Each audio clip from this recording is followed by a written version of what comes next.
Assalamualaikum warahmatullahi wabarakatuh. Saya Nurmita Tulaya dari kelas MPIC YIN Sultan Amai Gorontalo. Baik, di sini saya akan memaparkan kembali hasil bacaan saya tentang sains, filsafat, dan agama. Perdebatan menghadap-hadapkan agama, filsafat, dan sains sebagai macam perselisihan paradigma berisiko menghadapi problem dilema, namun menyangkut tiga aspek. Tiga aspek ini cukup sulit dipersatukan untuk menjadi kesatuan paradigma yang koheren, substantif, dan non-superficial. Kita bisa mengombinasikan dua paradigma, namun agak mustahil menyatukan ketiganya. Mampu menjadi orang yang taat beragama, mendalami filsafat, sekaligus antusias pro-sains. Dilemanya begini. Yang pertama yaitu jika Anda taat beragama dan mendalami filsafat, pasti tidak pro-sains. Yang kedua, jika Anda pro-sains dan beragama, pasti kurang mendalami filsafat. Dan yang ketiga, jika Anda berfilsafat dan pro-sains, pasti tidak taat beragama. Saya mengategorikan FBH pada trilema pertama yaitu beragama dan berfilsafat namun tidak pro-sains. Ia menulis saintisme dan momok-momok lain, ikut meramaikan debat menyoal sains dan kolerasinya dengan filsafat dan agama. Tulisannya di beberapa paragraf awal bernada patronizing dalam mendakwa sains. Ia sengaja memilih judul dengan diksi yang detraktif atau saintisme dan momok. Berkhotbah, kepongahan kemajuan sains bisa menjadi dogmatisme baru. FBH juga mengajak untuk membuat distingsi antara sains dengan saintisme, sebagaimana memilah agama dengan fideisme dan membedakan filsafat dengan ideologi.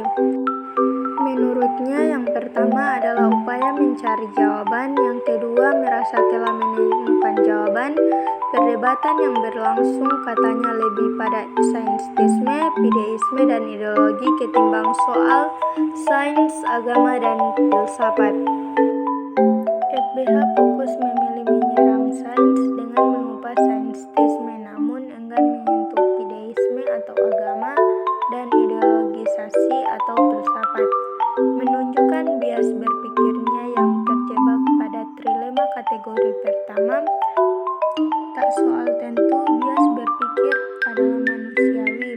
Bagaimanapun, saya tertarik menanggapi ajakannya untuk membuat debat masuk lebih dalam. Ia mengajukan 3 premis dan pertanyaan. Yang pertama, menghadap-hadapkan agama dan sains tidak realistis, karena sains secara historis tidak dapat lepas sepenuhnya dari agama.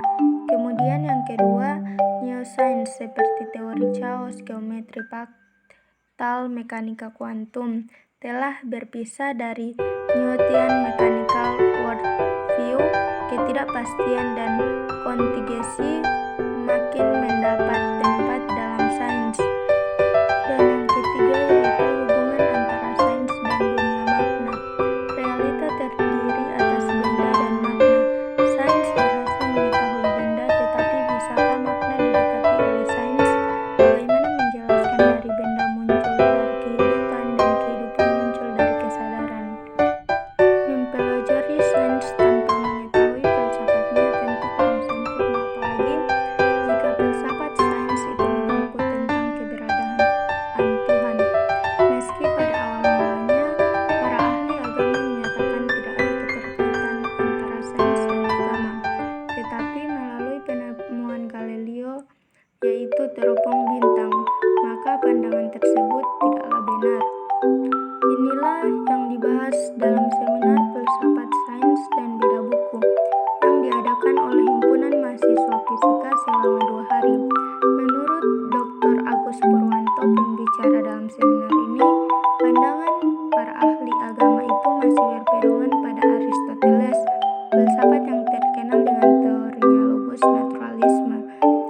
Ini menerangkan bahwa hanya bumi lah yang mengalami perubahan karena materi penyusun daripada bumi adalah tanah, air,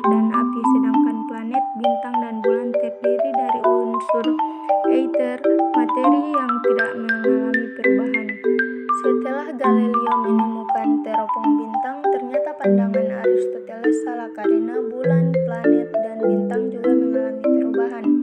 Sebenarnya tidak hanya Galileo, melainkan pada abad ke-16 sudah ada ilmuwan yang berusaha mengalahkan dominasi agama.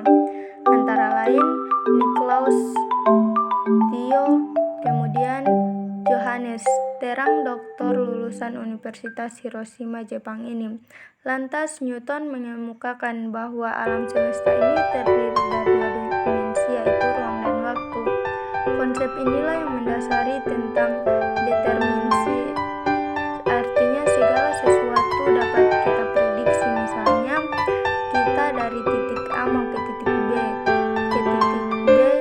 yang berjarak sekian, maka kita akan tahu waktu yang diperlukan agar sampai ke titik B dengan kecepatan sekian.